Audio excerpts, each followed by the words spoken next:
What's going on, everybody? Welcome to another edition of Men in Stripes, brought to you by StripeHype.com, a fan site exclusive network. Tim Daniel here, excited for another show as it is Steeler Week. We are getting ready for the Bengals and the Steelers once again to renew their rivalry. Normally, when I get to this part of the show, I introduce Matthew Wilson, but he actually was not able to make this week's episode. But never fears, we have a new member of the Men in Stripes team here joining us. This is none other than Mr. Shelby Dermer. Shelby, welcome to Men in Stripes. Thank you, Tim. Good to be a part of it, and what better way to start off this podcast than with a big Steelers week coming up on Sunday. Yeah, absolutely. So, let you guys know what's coming up with this week's show. We're going to be recapping the New York Jets game. We're going to talk about the Bengals transaction today that they made. We're also going to touch, obviously, on the Pittsburgh Steelers, give our lightning round predictions for what we think is going to happen in Week 2. And then let's go ahead and start here, actually. So the big thing really this week, obviously, with everything going on, everyone wants to talk Steelers, what's going on with the moves, who's going to play, who's not going to play. But on Tuesday, the Cincinnati Bengals were part of the NFL Nike's movement of the color rush for Thursday night football games and paid homage to the Bengal Tigers in the Cincinnati Zoo by going in all white and black uniform. I think it's awesome. I think the jerseys are sweet. So, Shelby, when you saw them, man, what was your thoughts? What was your reaction? Yeah, Tim, I think you and I kind of share the same thing. And I really haven't met anybody that doesn't like the new uniform. I think it's really sharp, all white at home. Typically they only wear white at home a few times. Usually primetime games they wear black. But I think everyone really likes it just because it's been forever, and I can't really remember the last time they've done anything different. I mean, I've always wanted them to come back with like the 70s look with the orange helmet and Bengals. Yes. Just wrapped it, like if I ever played Madden, I'd always make it an old uniform like that. So I think it's just something new, and like people like it. But I'm all a fan of the all white. I think it looks really sharp. It does look sharp, man. I think it's I really appreciated like the orange outline on the numbering. So I thought like the detail was excellent, and the whole league got really good ones, man. You look at.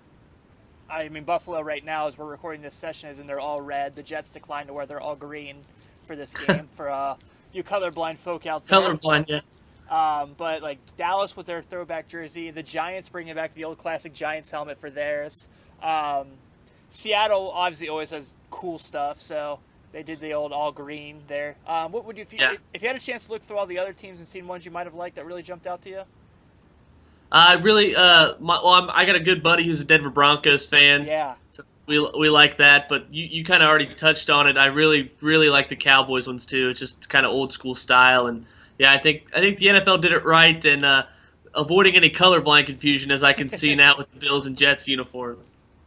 Yeah, so just had to touch on that because it's a big story this week. I really like the photo shoot they did at the zoo and everything to kind of welcome in the uni there. So let's go to Week 1. In a down-to-the-wire, nail-biting, crazy exciting Week 1 game between the Cincinnati Bengals and the New York Jets. Obviously the story of this game is going to be A.J. Green, and we could probably do a 20-minute segment on how big his game was because he was unbelievable. And me, as the fantasy owner of A.J. Green in all 3 of my leagues, was very happy. But just a gritty win. One of those games where like they really had to buckle down and make things happen to win that game. So many plays on both sides. Obviously, a game when the offensive line was getting beat up, there was no running the ball for the team. Still managed to pull this one off without, the ghosts of Marvin Jones, Mohamed Sanu, as everyone said was going to end their season. Without Tyler Eifert, as he's still recovering from injury. A lot of guys stepped up. Brandon LaFell has 91 yards. Tyler Boyd makes a really huge catch right at the end of the half to kick that field goal to head into overtime.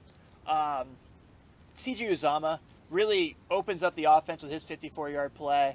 And then on the defensive side, Carlos Damsey played every snap, which at 34 years old is unbelievably impressive. Obviously, they were missing 55 out there. But, I thought overall, there are things to be worried about. But you got to be happy and feel confident in a team that won a game like that on Week 1 on the road in New York on September 11th. It was a very emotional day. Yeah, and Tim, if I sat you down before the game and I said, the Jets are going to outrush the Bengals 157 to 152. Dalton's going to be sacked a career-high 7 times. You're only going to sack Ryan Fitzpatrick once. Tyler Eifert's not going to play. Tyler Kroft is limited only in the second half. And you're only going to rush for 52 yards combined between Jeremy Hill and Giovanni Bernard. There's no way that you stat that up and that the Bengals come out winners in New York for the first time since 1981 against the Jets on the road. But that's just what playoff caliber teams do. And like you said, it was Andy Dalton's resiliency to be sacked 7 times, and then he throws 1 interception, comes back, hits C.J. Uzoma right up the seam between 2 defenders for 54 yards.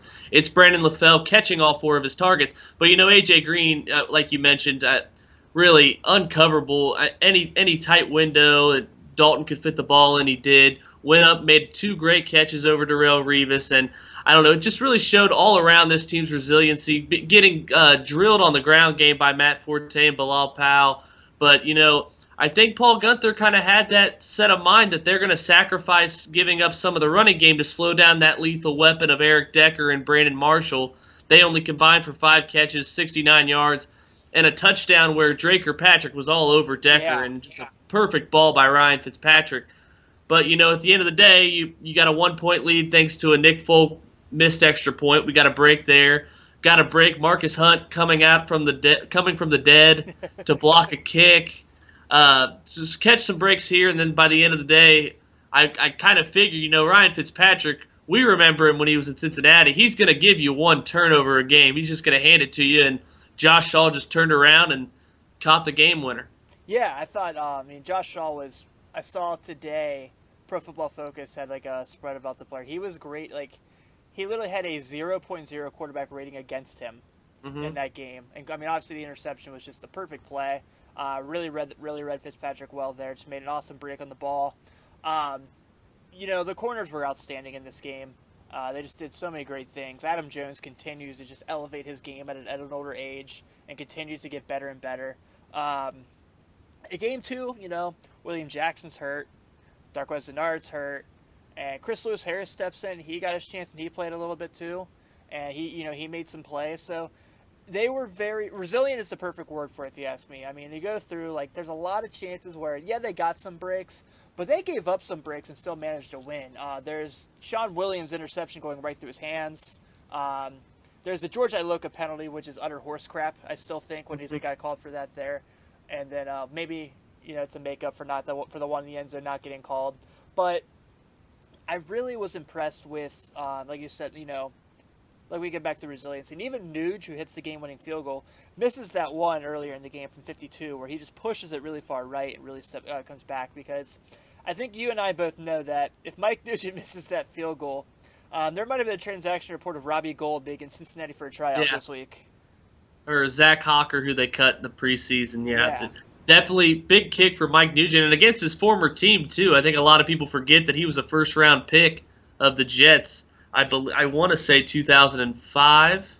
Yeah. The 21st overall pick in 2005, he went to the Jets and then bounced around to the Cardinals, came to the Bengals. But, big kick for him. As you know, with the Carolina game a few years ago, he missed that's probably his biggest kick he's missed. And, he missed 3 field goals against the Falcons in 2014.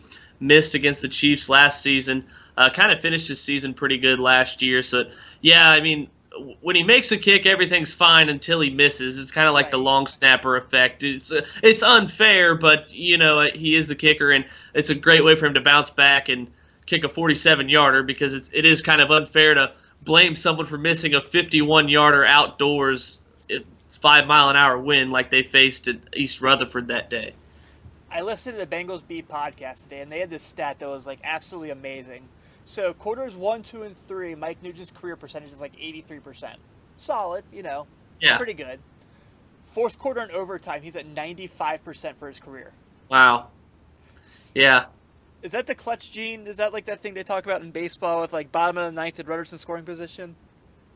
Well, it must be. He must have some ice water in his veins.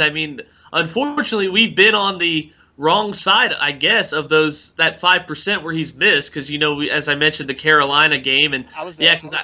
Okay. So you saw that, and I believe the 51-yarder was missed in the fourth quarter. It was the beginning of the fourth quarter against the Jets last week, and I think it was his first miss in the fourth quarter since 2012 against Miami. I think that was the ticker they put up there. So, as much as fans want to kind of complain about him, and they'll complain about any. We kind of got spoiled with Shane Graham for a while Yeah. of how automatic he really was, and when Nugent kind of came in, and even though he's had quality seasons, anytime he misses now after that Carolina fiasco, fans are going to go nuts. So I would like to see his touchback percentage go up a little bit higher.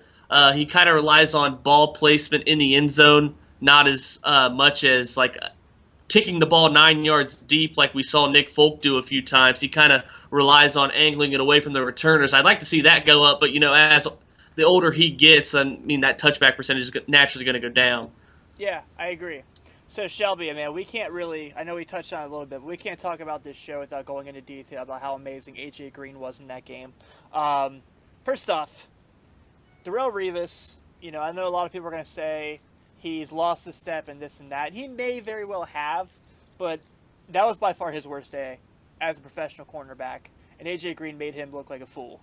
Yeah. 10 targets again.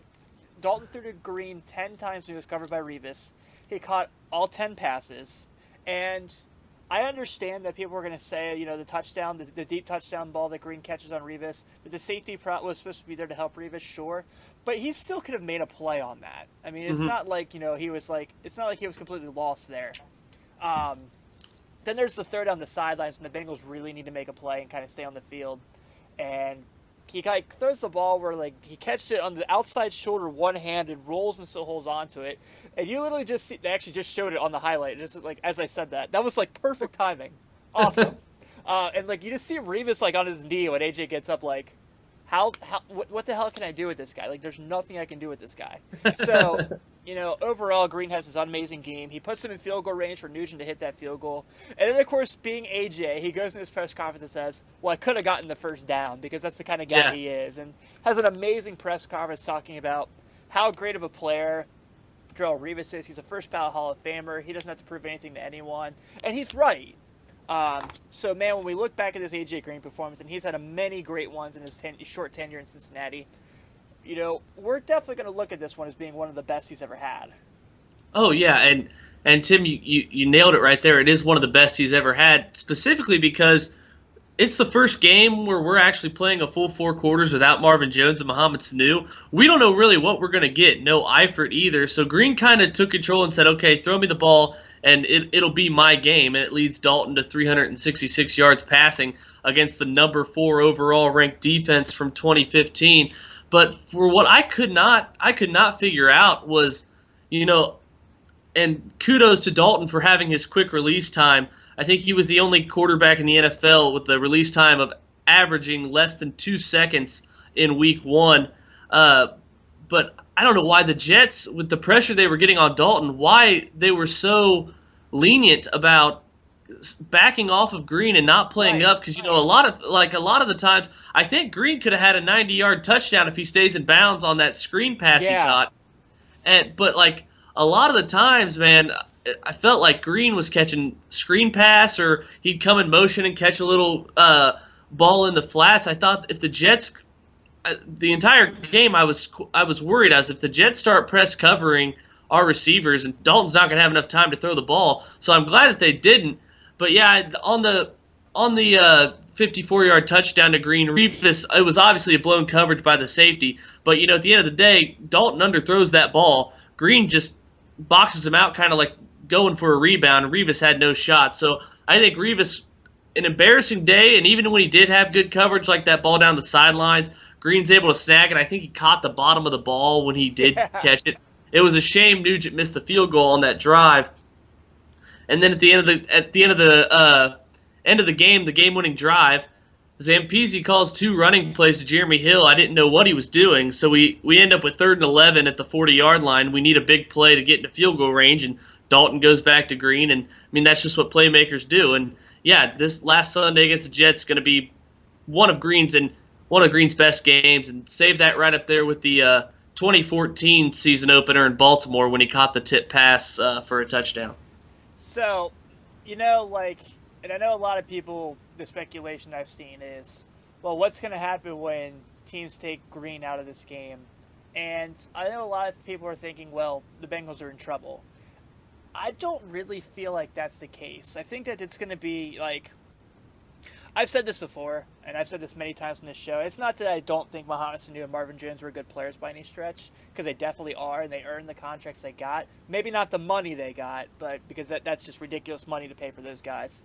But those guys definitely favored from A.J. Green. A.J. Green didn't favor from them.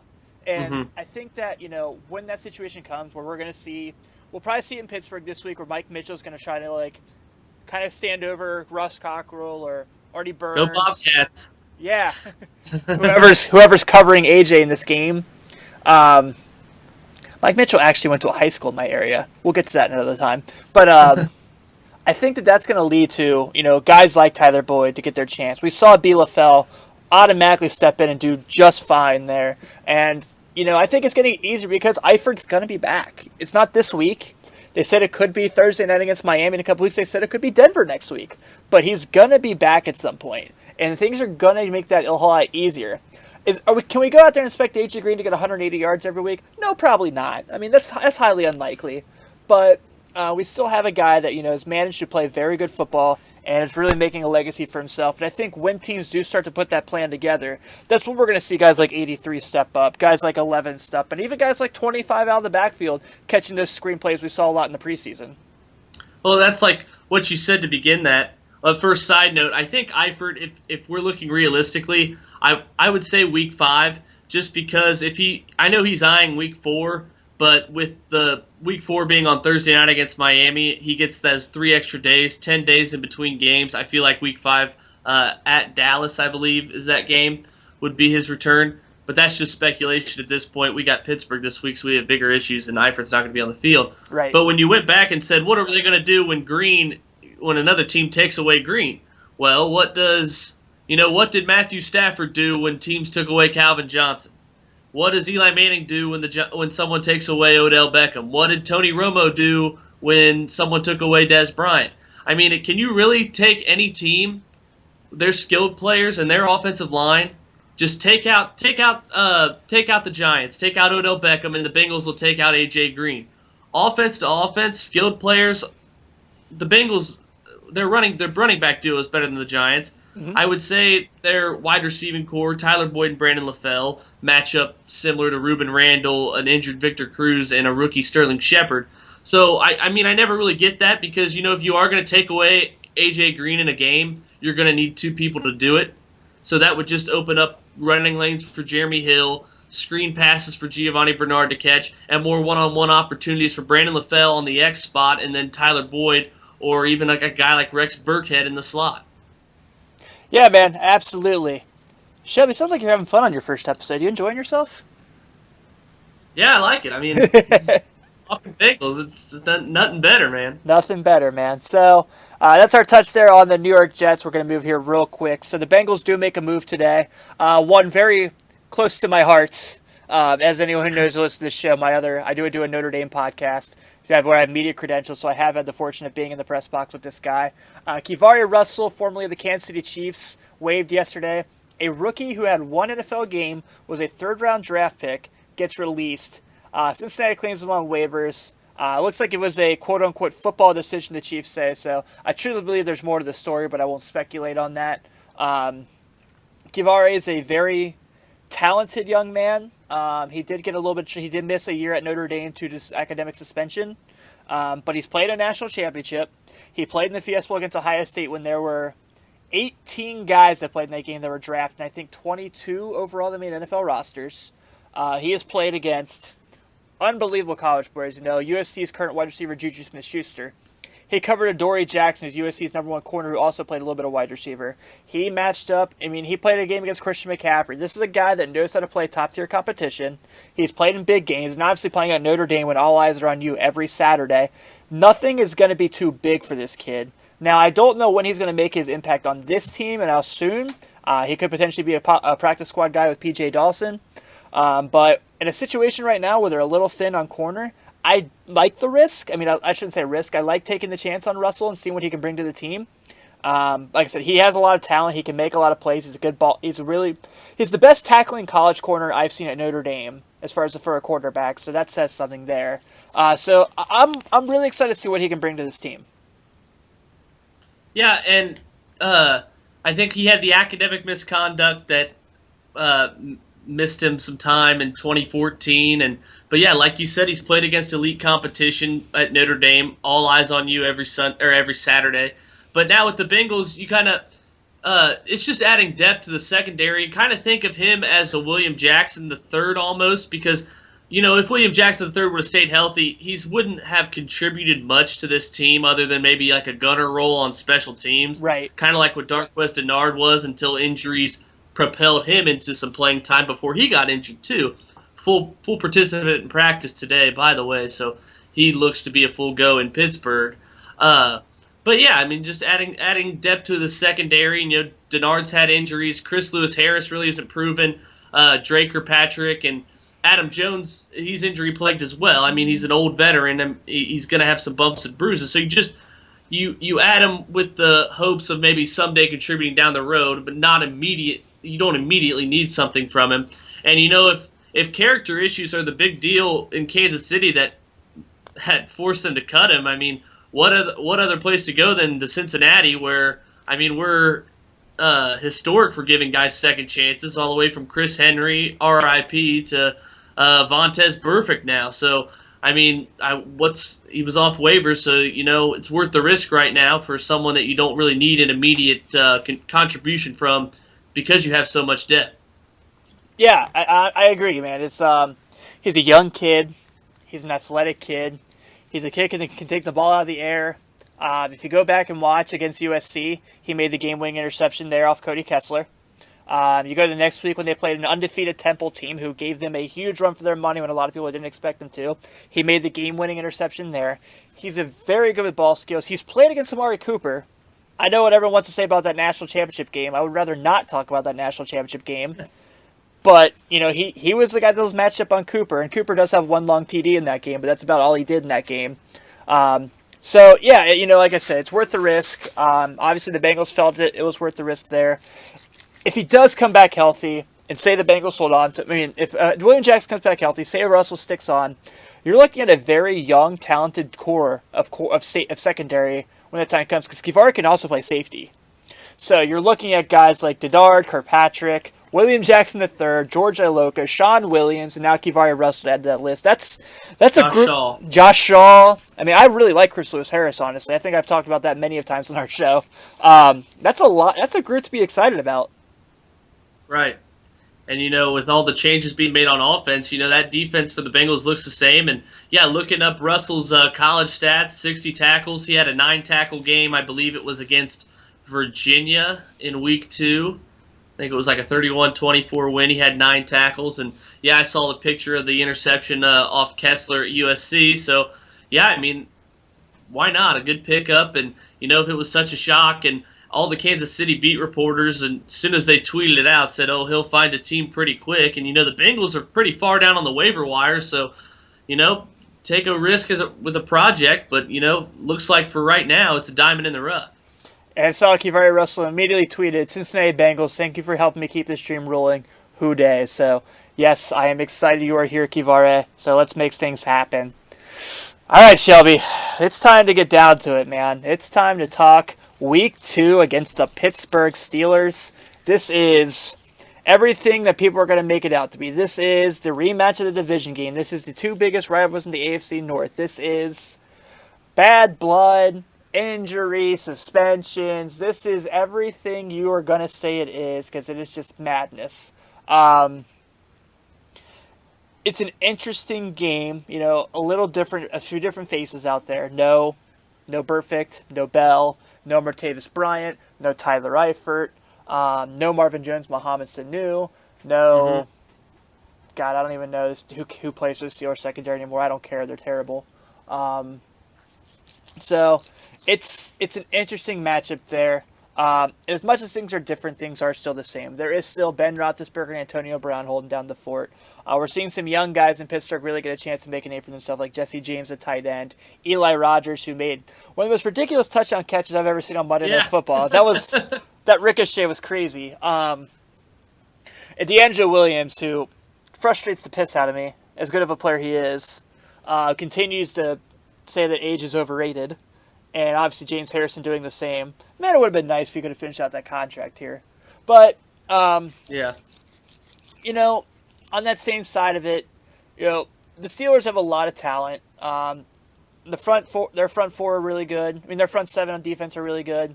Their offensive line's really good. What I think is interesting here is these guys that are younger. Like, how does a guy like Jesse James come into this Bengals game and match up? Like, how is he ready for that? Let's look at guys like Eli Rogers when he sees these experienced guys coming in. How is he going to play into this game here? I know Ben Roethlisberger said he's the best slot guy he's had since he's been here. Antoine Randall might completely disagree with that. But when you look at this, man, what stands out to you about Bengals versus Steelers 2016 Week 2 at Heinz Field? Well, I would say the rivalry because of all that happened in the wild card game. But, when you take Vontaze Burfict out of the equation, you take Le'Veon Bell out of it, it's kind of an afterthought to me right now. My biggest storyline about this game really is how the Bengals plan on slowing down an offense that was just on national TV lighting up the Redskins in our nation's capital.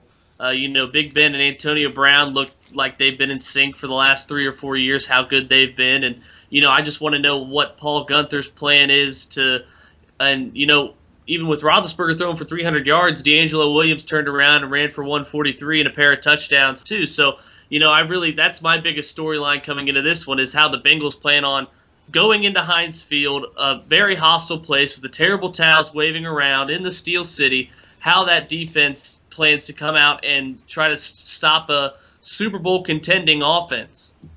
So, I agree with you. They're obviously really good, and they make plays. They make something out of nothing all the time. You'll see, when Le'Veon Bell's out there, you'll see plays when he's stopped in the backfield, he'll turn into a 5-6 yard run, which is frustrating as hell. And you'll see plays where, these guys come out, you'll see plays where Antonio Brown's got 2 guys on him, he still manages to come down with the ball, or he just takes a hit to the head, whichever one. But Head. Right. That was like our whole summer. I was complaining about that game. Still not over it. No. But my thing is this, like, when you look at it, and Antonio Brown's outstanding, and, if people want to tell me he's the best receiver in the game, I'm cool with that. I mean, I'm not going to... I lean towards Julio. I honestly put AJ in that list, too. But I'm okay with the argument, and, because he has earned that. But he's not dominant against the Bengals like he is against everyone else. So there was a stat that came out today that said Ben Roethlisberger connects with Antonio Brown against everyone else since they've been starting together on an average of 141 yards a game. Against the Bengals, only 83. Yeah. And you kind of saw that. So go back to last year, the first game between the two. Bengals come off a bye week. Antonio Brown has a touchdown the first drive, which was just a little zig route that he ran, and then doesn't do anything the rest of the game. If the Bengals don't lose Dalton, I don't think they lose by 12 because these games are close. These games are boxing matches. And you kind of see Dalton really, hung this team in there. And obviously, A.J. McCarron had, the one deep throw to A.J., but that's it. And the playoff game even, Brown had, I think, 10, 11 catches, but he still only managed, 90 yards on 11 catches. That's not, right. jaw-dropping by any stretch of the matter. So I just feel like the Bengals do a good job of, you can't take Antonio Brown out of a game, but you can make sure he doesn't beat you. And I think the Bengals do a good job of that. Now, Martavius Bryant apparently not so much, so good thing he's not going to be on the field this week. I just feel like they're set for Antonio Brown. Where my worry is what does Ken Zampese do with this offense? Because when the going got tough last week, it was Andy's going to throw the ball. Well, yeah, I think they're going to throw the ball a lot this week, too, because the Steelers' secondary is still garbage. I don't think that they can match up with the Bengals' wide receiving core. I think Tyler Boyd's going to be hyped because this is his first game in Pittsburgh since college. So this is his first game in the rivalry. So I'm just not ready to say that Pittsburgh's going to be 100% ready for the Bengals receiving core with or without Tyler Eifert. Yeah. And I kind of feel it's similar on both sides because, I think both sides are confident defensively. I think the Bengals are confident that they can kind of contain Antonio Brown because the Steelers, without him, Martavis Bryant's out. Marcus Whedon didn't play week 1. I'm not sure what his deal is for week 2.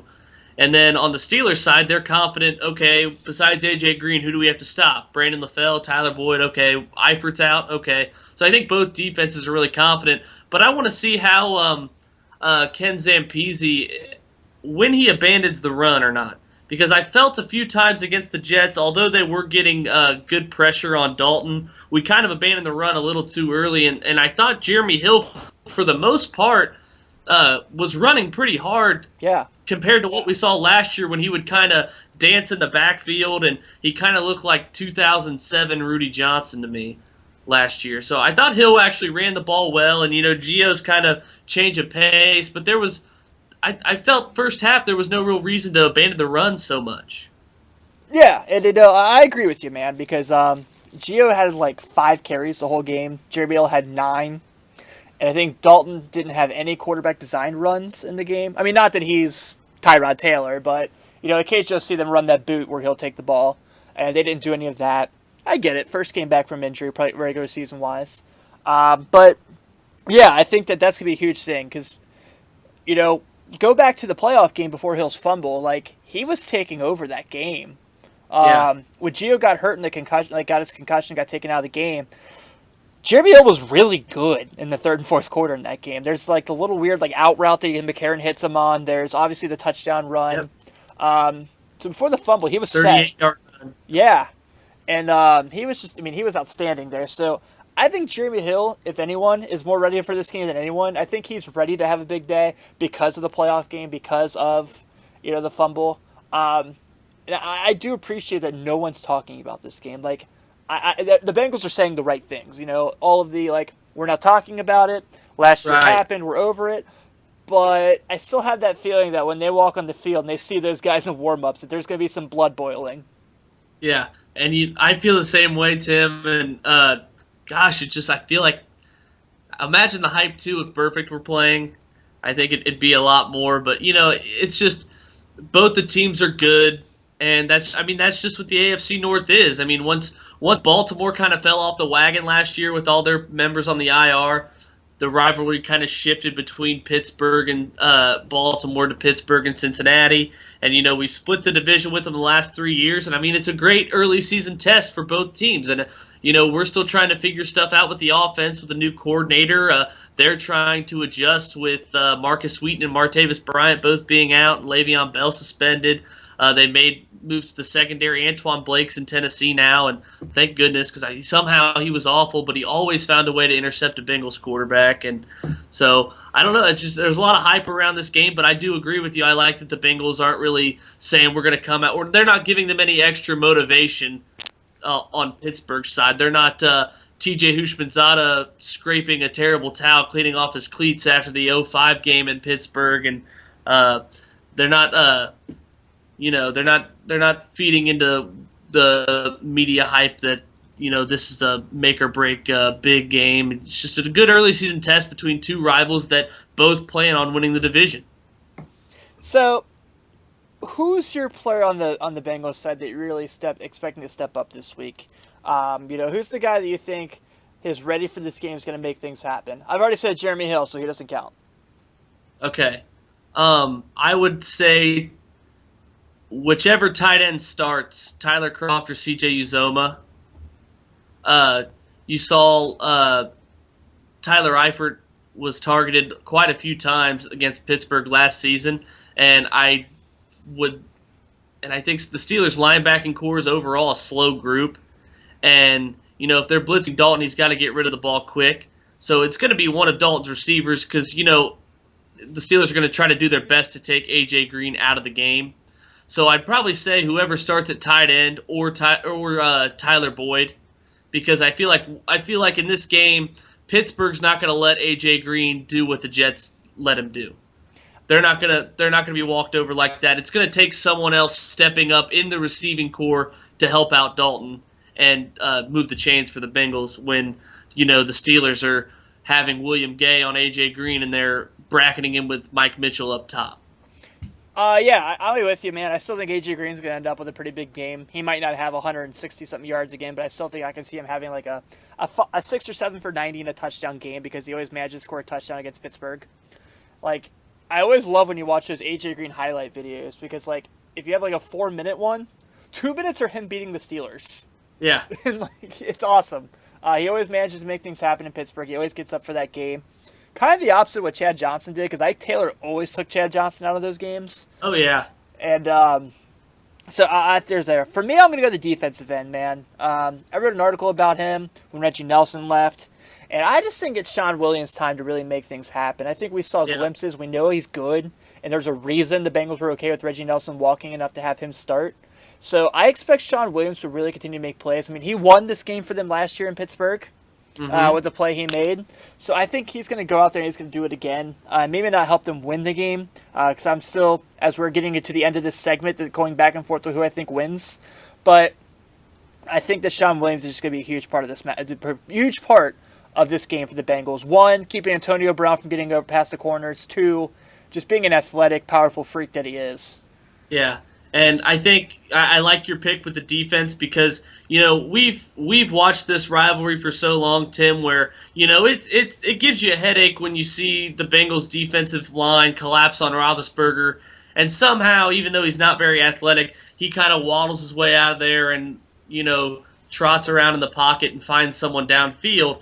But I think outside of an individual player for the Bengals that needs to step up, I think overall the turnover battle is a crucial one. You know, as you mentioned last year in Pittsburgh, the Bengals picked off Roethlisberger 3 times. 2 of them was Nelson, 1 was Sean Williams. But, I wrote something last year before the playoff game, and it still holds true in the regular season. Roethlisberger's 18-7 against the Bengals. In the 18 wins, he's thrown 26 touchdowns, 11 interceptions. In the 7 losses, 7 touchdowns, 14 interceptions. So completely flip-flopped. So it just appears that when the Bengals are able to call some turnovers on him, they end up on the smiling side of the scoreboard. So, and that's the case in any game, but between these two defenses that kind of thrive off turnovers and such a crucial rivalry, it's going to come down to who's on the turnover differential battle. And Bengals were even last week with Dalton and Fitzpatrick both throwing a pick. Yeah, I agree, and I think the ball's going to hit the ground at some point as a fumble in this game. I believe it or not, I don't think it's going to be Jeremy Hill. No, I don't either. Seems like he's covering it up with 2 hands and making sure in these last couple games. He's just running like a tank. Like, I know he only had like 9 carries last week or something like that, but like you saw him preseason, you see the way he's carrying himself. It's a different Jeremy Hill. So I think he is ready for this game. I think he's ready to make something happen. Yeah, definitely. And, if there's anyone that wants to redeem himself, it's him.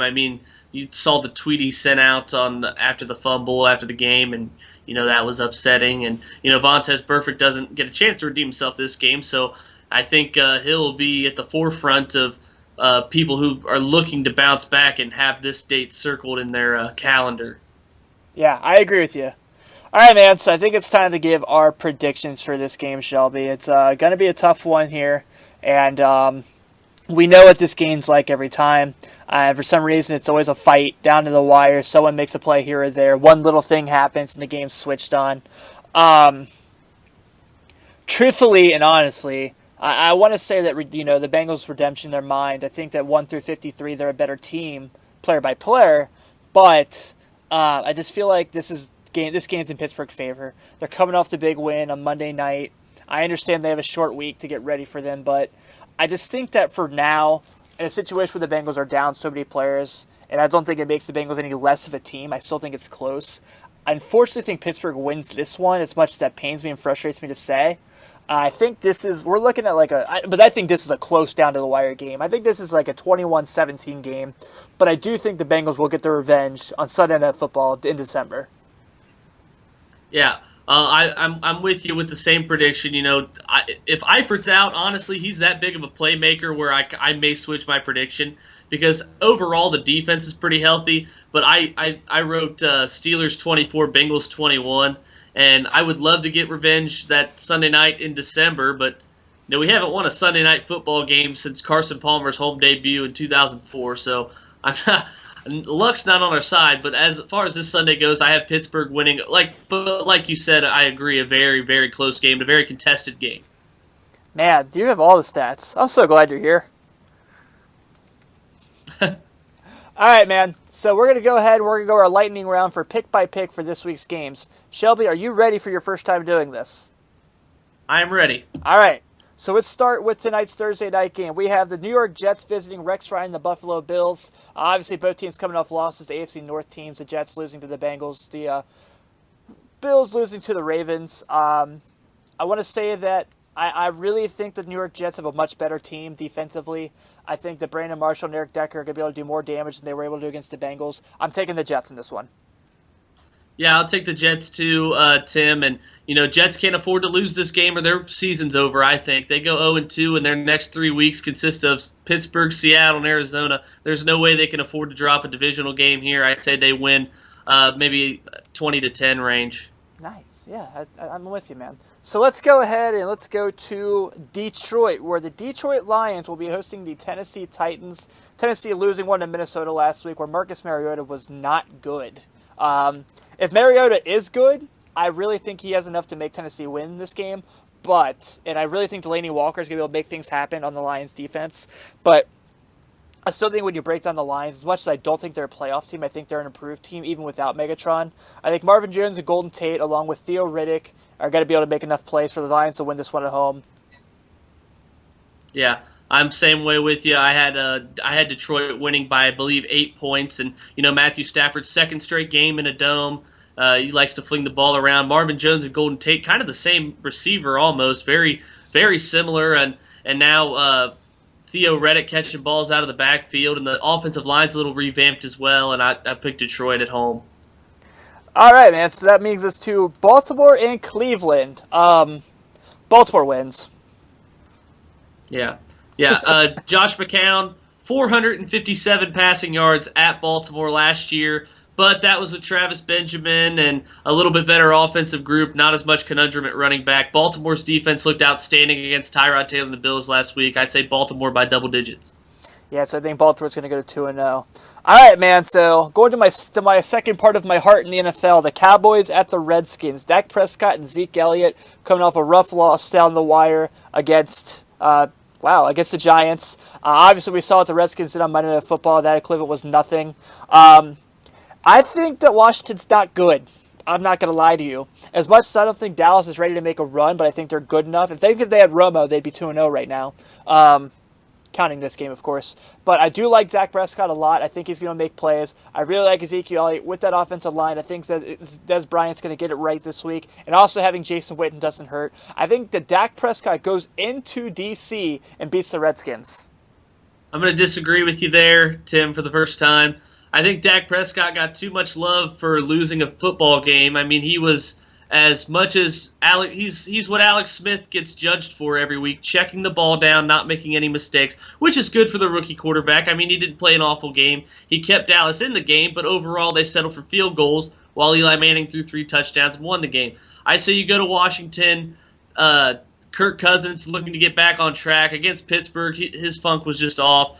Pittsburgh was clearly a superior team. This NFC East division is so unstable and so really unpredictable that the fourth-place team and the first-place team, could be locked up in a deadlock. Dallas went in there last year and beat them thanks to a Deshaun Jackson fumble. I just feel like Washington wins this game close. 21-20 is what I picked, and Matt Jones, the running back, has a good day out of the backfield and catching passes as well. So, Shelby, I really think that what we saw last week from this team is going to be the theme of the season.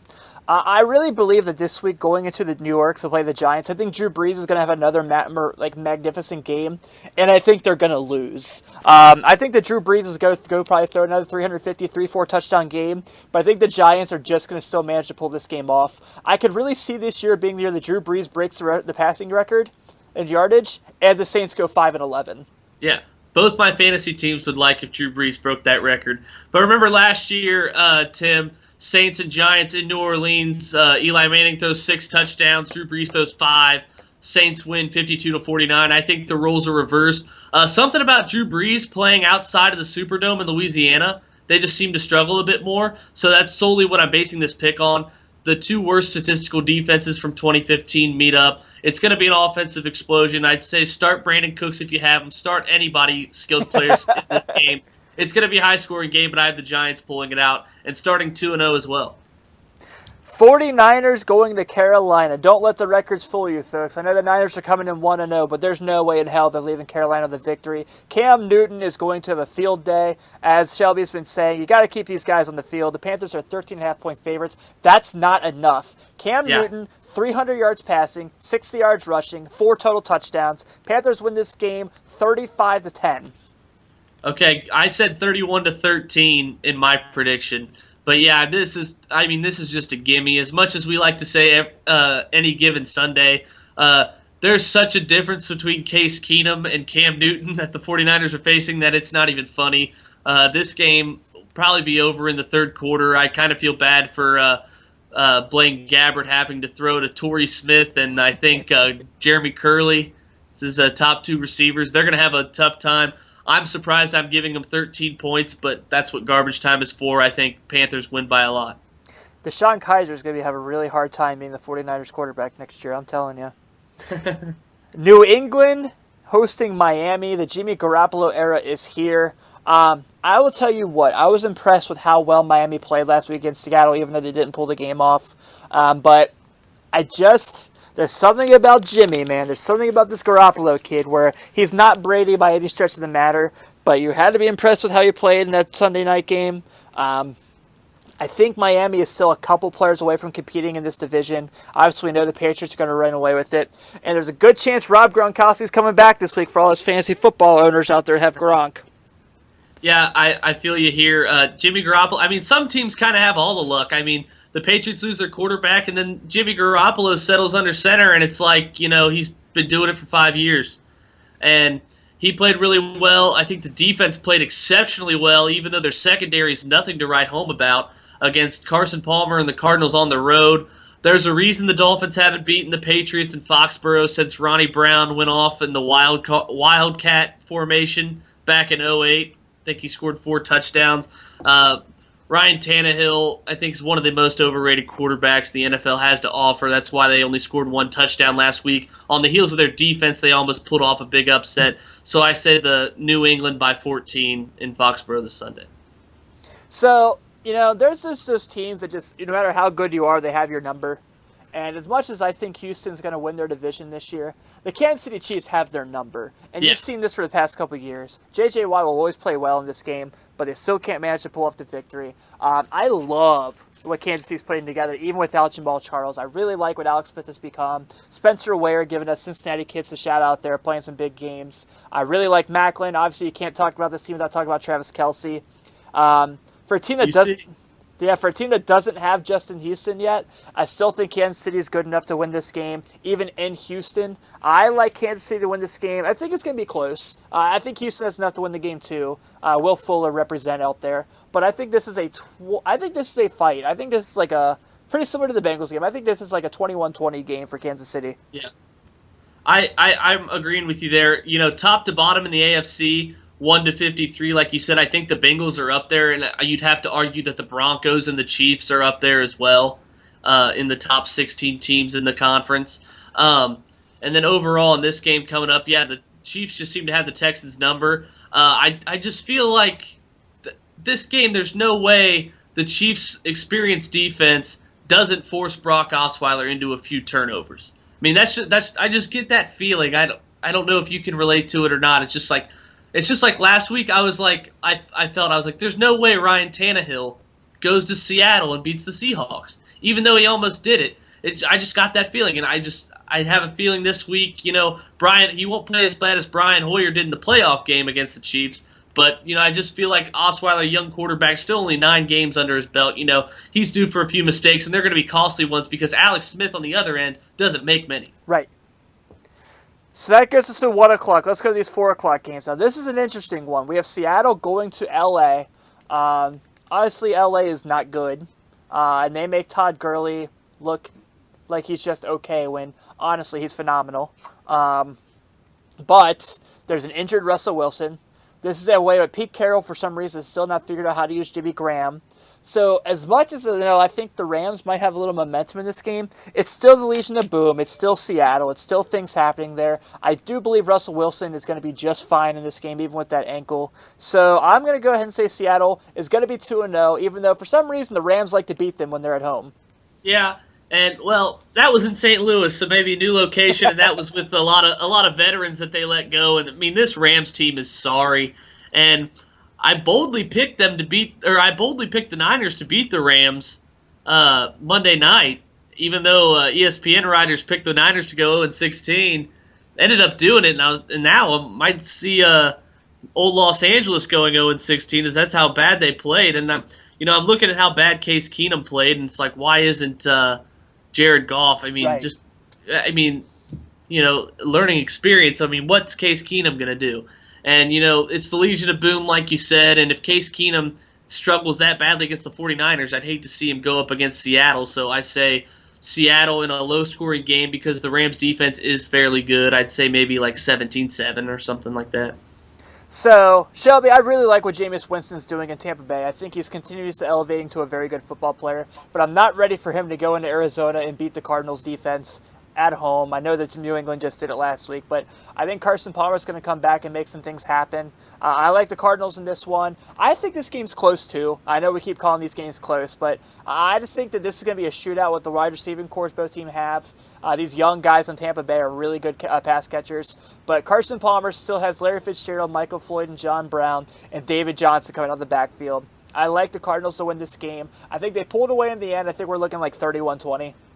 Yeah, and I wrote the same thing, Tim. I said, I love Jameis Winston. I like what the Bucs are doing, but I'm just not ready to see them go into Arizona, start 2-0 with two big road wins. I think Arizona took New England very lightly with Garoppolo under center and got absolutely embarrassed on primetime. And I don't feel like they'll let another team come into their house with a young quarterback and win. So I think they have to even up their record at 1-1. Arizona, too many weapons, even though, David Johnson's great for Arizona. Doug Martin's a pretty good guy here. So just one of those games I feel like Arizona, too many weapons, and they're going to feed off that week 1 loss. Now, Shelby, I don't know if you're like me, man, but I am all aboard the Blake Bortles bandwagon going into San Diego this week. I love the young receiving cores of Hot Robinson and Hearns. I think if they could ever get Marquise Lee to actually play a game, they'll be okay.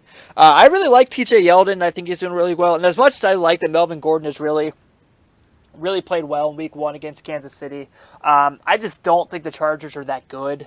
Not that I think the Jaguars are great either, but I think this is a Jacksonville win. I think Blake Bortles goes in there and makes things happen. But I think that this is a classic old shootout between these two quarterbacks with two bad defenses who aren't ready to make plays yet. I think this is a 27-24 Jacksonville Jaguars victory. Yeah, now I'm kind of forgetting who I actually picked for this game, but I want to say I'm going to pick the Chargers just to be different from you, because I do think it'll be a close game, so it's kind of one of those that's hard to predict in a shootout. Who has the ball last is a category you can pick. I think I definitely would be 100% fine with the Chargers if Keenan Allen was not injured. But now working with Travis Benjamin, I think this is a game where Danny Woodhead probably catches 13 passes out of nowhere like he does with Phillip Rivers all the time. I think Antonio Gates might have a great week as well. Melvin Gordon might have a great game running out of the backfield. Jacksonville's defense is nothing special, as it's led by Chad Poslunsky and Dan Skuta, former Bengal. So I think it's just a shootout. Who has the ball last? And I'm going to go with San Diego having the ball last. What a catch. That is a nice catch, yeah. So that brings us to Derek Carr. Eek. I read a lot of hate articles about David Carr this summer. And the Oakland Raiders taking on Matt Ryan, the Atlanta Falcons. Until the Atlanta Falcons learn how to use Devontae Freeman again, they're not going to win any games. Carr and Cooper are building something special. Michael Crabtree really doing big things for them. I think Latavius Murray is going to be better this week. I like Oakland against a not good Falcons defense. I like Oakland too, and I really like Derek Carr. I don't like his brother after he said the Bengals were pretenders during the preseason, but that's either here nor there. Tim? Has there ever been a weirder case than Matt Ryan? It's just like 1 minute he's elite, and then the next year he's putting up the Falcons scored 2 points in a playoff game in New York, and sometimes he looks absolutely awful, and then he goes to the Superdome.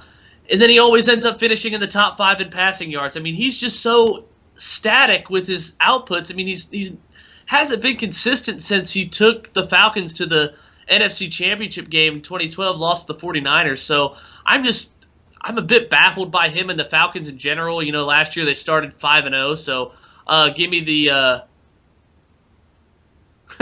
give me the Raiders over the Falcons. Andrew Luck and the Indianapolis Colts go into Denver to face the Broncos.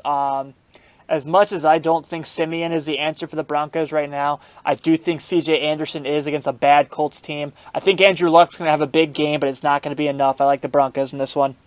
Yeah, I agree with you that the Broncos win the game. I don't agree that Luck would have a great game, even though he's beaten Denver the last 2 times. Denver's defense just so good. They get after the ball. They play press coverage so tight with Chris Lewis-Harris and Aqib Talib on the corners and Bradley Roby from Ohio State. Brandon Marshall in the middle at linebacker, T.J. Ward at safety, Ware and Von Miller rushing the edges. They play such tight man that gives the defensive ends time to get after it. And the only way you really have a chance of loosening up that pass rush is if you develop a run game. And I just don't see Frank Gore doing that against Denver. I feel like Simeon and the Broncos don't put up. They're not going to light up any stat sheets on offense this year, but give me them winning this game like 23-13, 23-16. Andrew Luck's been a turnover machine in the past, and that falls right into Denver's hands. So, I'm normally not one for home field advantage or momentum at home or anything like that. I am going against my rule this week. Minnesota and Green Bay, I think the opening of the U.S. Bank Arena. I understand Teddy Bridgewater got hurt, and it's looking like Sam Bradford's probably going to be the guy this week for them. This is a team that defensively, with guys like Harrison Smith, is built for a team that's going to lose their quarterback and try to pound the ball down your throat. Yeah. And I think Purple Jesus is going to play really well this week after having a bad game last week in Tennessee. I like the Vikings at home. As much as I love Aaron Rodgers, and I think that he's the man, I just don't think it's going to be enough this week. It's tough for me to pick against Aaron Rodgers on a team that's either going to be led by Sean Hill or Sam Bradford. I mean, that's just, and especially, if you're talking like last year when Jordy Nelson was hurt, Randall Cobb was on one leg, but now both of them are back healthy. Eddie Lacy apparently lost weight in the offseason. I don't see it. I'm sorry. They added Jared Cook from the Rams at tight end. I think the Packers have too many weapons, and Minnesota's defense may be built for it, but their offense isn't built to put up 27 points a game, which is what the Packers can and will do at the drop of a hat, especially in a dome. Even though we are in September and the weather's not really a factor, but I just feel like Aaron Rodgers, too many weapons right now to just go into Minnesota and lay an egg. And so give me the Packers. I'm going to say by 14 points because they'll just key in on Adrian Peterson the entire time, and he won't be enough to keep them in the game the entire time. Last game of the week, we have Carson Wentz and the Philadelphia Eagles going to Soldier Field to take on the Bears on Monday Night Football. I am all on the Wentz train. I think Jay Cutler's going to throw a pick to lose this game, and we're talking about a 2-0 Philadelphia Eagles team. Yeah, I'm right there with you, Tim. And I really like Jay Cutler. I think it's because he doesn't really care. Right. He'll throw a pick, and it's like, okay, whatever. But I really like what Carson Wentz did. Maybe I'm biased towards him because he beat the Browns last week, and I really liked that out of him. But he was also making some great throws into traffic and dropping some dimes in there. So I like Wentz on the road with some Darren Sproles and Ryan Matthews running back. Good change of pace there. Jordan Matthews playing receiver. Zach Ertz and Brett Selleck were very involved, as the tight ends are with rookie quarterbacks. So yeah, give me the Eagles by maybe like a 24-14 score around that area, and a 2-0 start along with the Giants. Yeah, I'm with you, man. So, that's going to close out this week's edition of Men in Stripes, brought to you by StripeHype.com. Shelby, congratulations on a very awesome debut, and like we said, we're really excited to have you on the team. Thank you, Tim. Thanks for having me. All right, so on behalf of Matthew Wilson, who's not with us this week, everyone, thank you for continuously supporting Men in Stripes, and who day?